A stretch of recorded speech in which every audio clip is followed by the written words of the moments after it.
polarizing topics I love to talk about, and one of those is whether or not you take anything off before you send your mix to be mastered.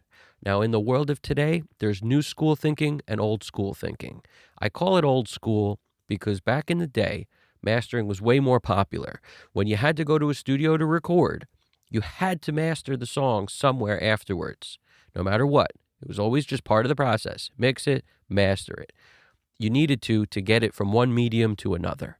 So if we were going to talk about what's old school, that's old school. Now, new school is more along the line of, songs that didn't need to get any mastering processing in order to be released, and that were great.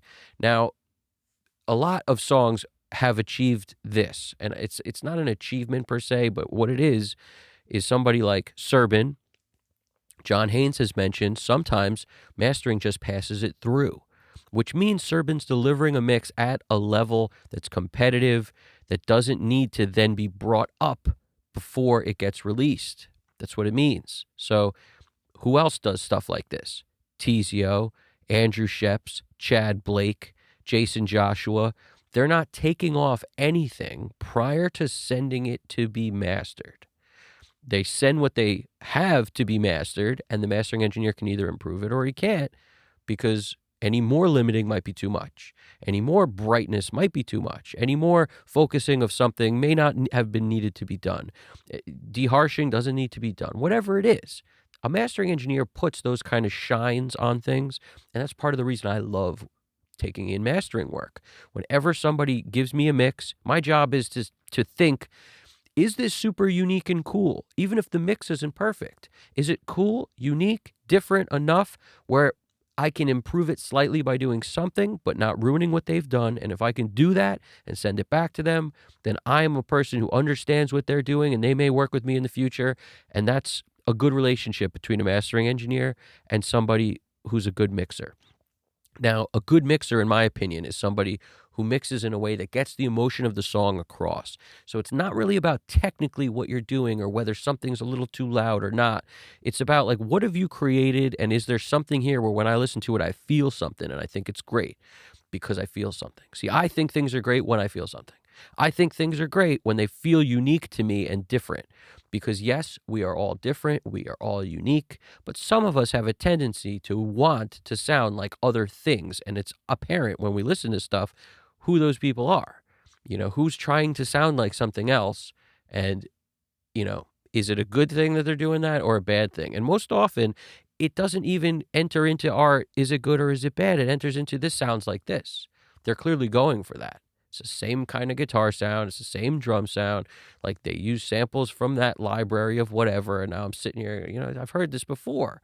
It's either that or it's something where they're trying and experimenting and really getting sounds that are different or unique, or just spending a little more time than the person who puts a DI on and always throws the same guitar impulse on it. It's very different. So mastering engineer is going to do a little something to make it better most of the time. But if there's nothing they can do to make it better, maybe the mix is already great. There's no deharshing needs to be done. Maybe no volume needs to be added. No limiting. It doesn't need anything. No more. It doesn't need more air on the top. It doesn't need more focus in the mids or in the lows. Like, maybe it's fine. Okay. Then if you're on that page where you're delivering stuff aiming for that, you're probably in that school I mentioned: Jason Joshua, Chad Blake, Andrew Sheps, Tizio. Tizio leaves 1 dB of headroom. So the point is, a mastering engineer sometimes makes that better, and sometimes they don't. They're just not going to be better, and you just use the version that he did. And it's, the opposite way of thinking is like a Sylvia Massey or a Ben Babty. And there's plenty of other people who do the same thing, where they leave the mastering engineer some room to do their thing, and they're taking off, in a lot of cases, something they may have put on to make their mix sound a bit louder, so that the artist can compare it to other things and doesn't get put off by the fact that it has significantly less volume. Sylvia Massey mentioned that. She basically has 2 different versions. She has a version the band approved, and then she has a version she sends to mastering, where she'll take off the limiter, which has been used to whether you realize you want it or not. It's changing the sound. And she gets amazing results and worked with amazing people who loved her work. You got guys like Prince, Tool. I mean, the stuff she's worked on speaks for itself, and her name speaks for itself, and she works that way, so that's obviously not wrong either.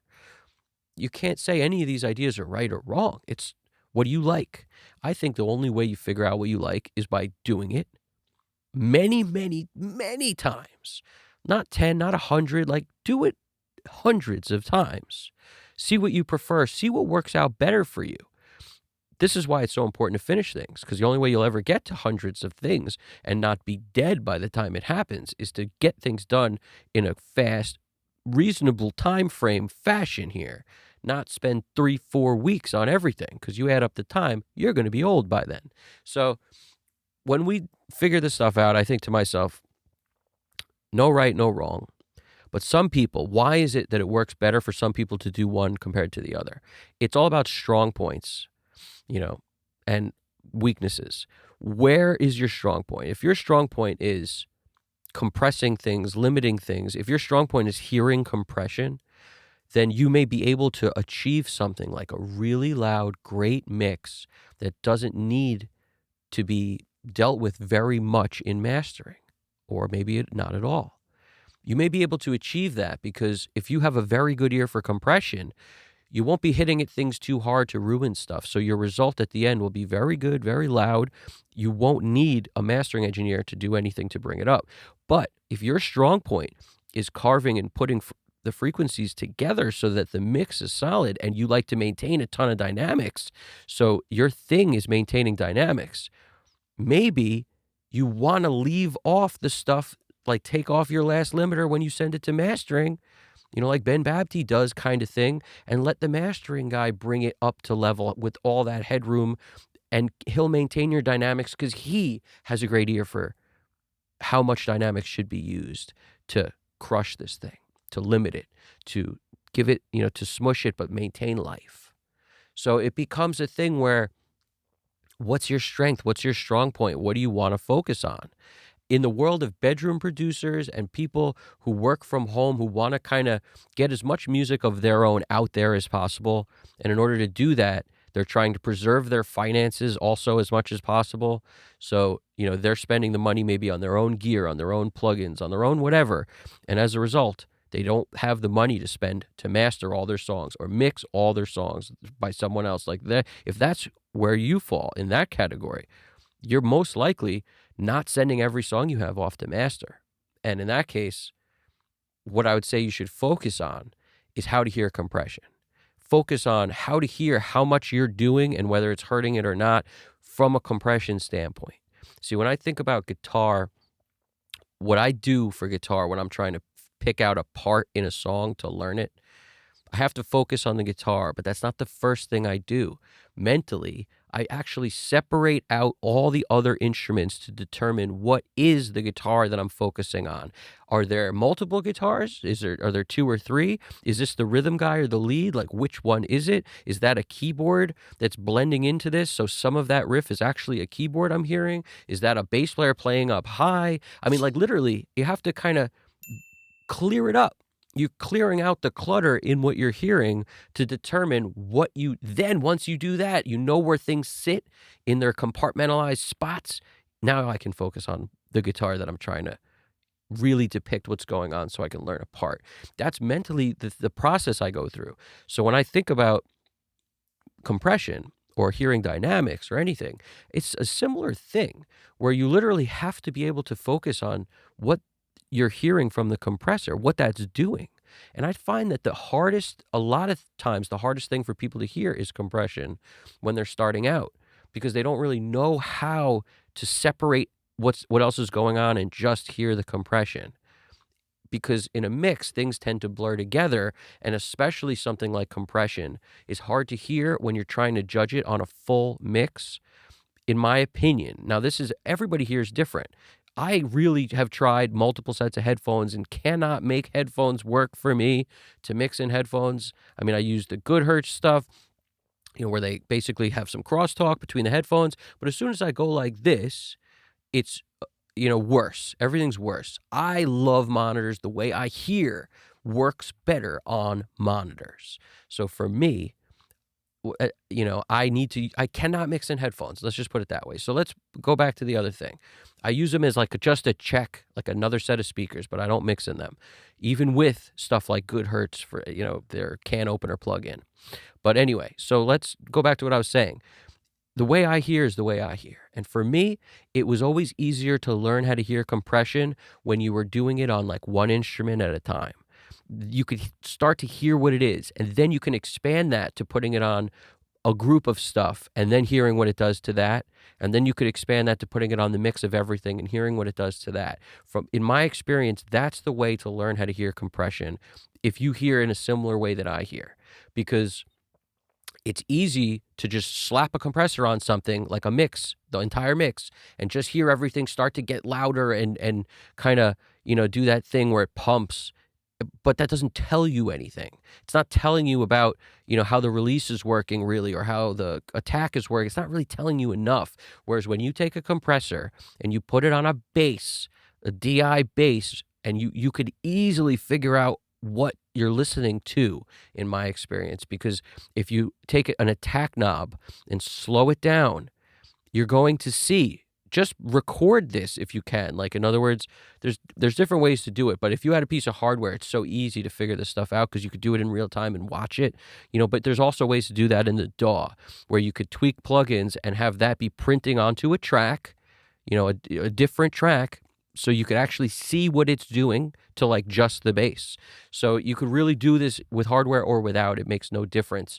If you twist the attack knob slowly, you get more of the peak, spike, biting sound of the beginning of the bass. So when people say, if you want the transient to come through, slow the attack down, which will allow the transient to come through. Yes, it will. But what we'll also do is the comparison between how loud that transient is and what happens directly after it.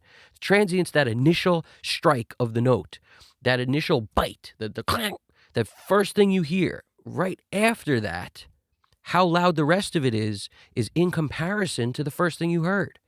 So that's why when you hear a luscious, warm, thick bass, if you had the attack slowly, you wouldn't hear that. You have to speed up the attack to clamp down on the transient, that initial hit, so that the rest of the signal is more uniform with that initial hit. So it feels warm and gooey, not clang, low. You see, there's a difference. Clang, can barely hear it. Like, clang here, barely. Like, in that order, you hear it loud, you don't really hear it. And it's just that constant, when you have the attack too slow. So hearing it work on one thing, you go, oh, okay, now what's the release doing? Well, if I make the release fast, it's going to come back to wherever it was without the compression quicker than if I make the release slow. And on something like a vocal, it's nice to hear that. It's easy to hear that, I should say, because if you take the release and you make it slow, well, now all of a sudden you may not get as much of an aggressive feeling out of the vocal where you hear every word on a fast rapper, for example, because the compressor doesn't have time to come back. It's coming back too slow, where some of the words feel like they're kind of dead. They're kind of not as alive as, what you're hearing initially. So you need the release to come back quickly so that the compressor's not working on those words. You need it to get back. And that's the release, is how quick it comes back. Now, so like, this stuff makes sense when you break it down on smaller things. But once you take that vocal and combine it with drums and bass and guitars and keyboards, and now you're trying to figure that out on a mix bus, way harder to hear, in my opinion. So, people talk about this in different ways. I hope the way I just explained that made some sense. But basically what I'm saying is nobody hears the same. So once you realize this, you realize, okay, I got to try different things to get myself to hear different things so I can then determine if I'm someone who is good at hearing compression or if I need to work on it. And then depending on at that stage what you're trying to accomplish, maybe you want to release 10 songs in the next 10 days or 20 days, or you're trying to really make a push for this. Well, it might help for you to be delivering a mix that has most of the dynamics intact that is not compressed all to gablooey if you're someone who can't hear the dynamics that well right now, in which case you would benefit from maybe taking a limiter off, and mixing with more dynamics, just putting some limiting on and taking that off when you send it to mastering. That may benefit you.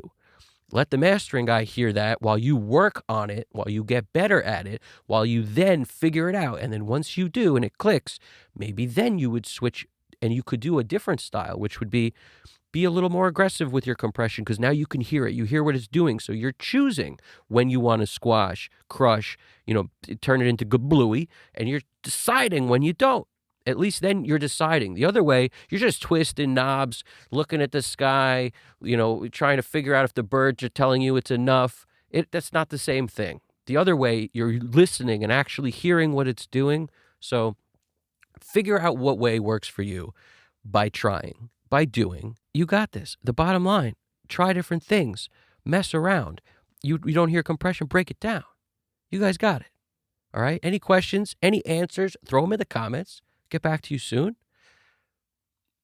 Answers especially. I love answers. Throw answers in there. You got answers about anything, throw them in there. How long to cook a pot roast? I don't know. Depends on how much is in there. Tell me about it. I want to know. Talk to you guys soon. Evan Jaffe, Custom Cut Studios. You guys got this. Take it easy.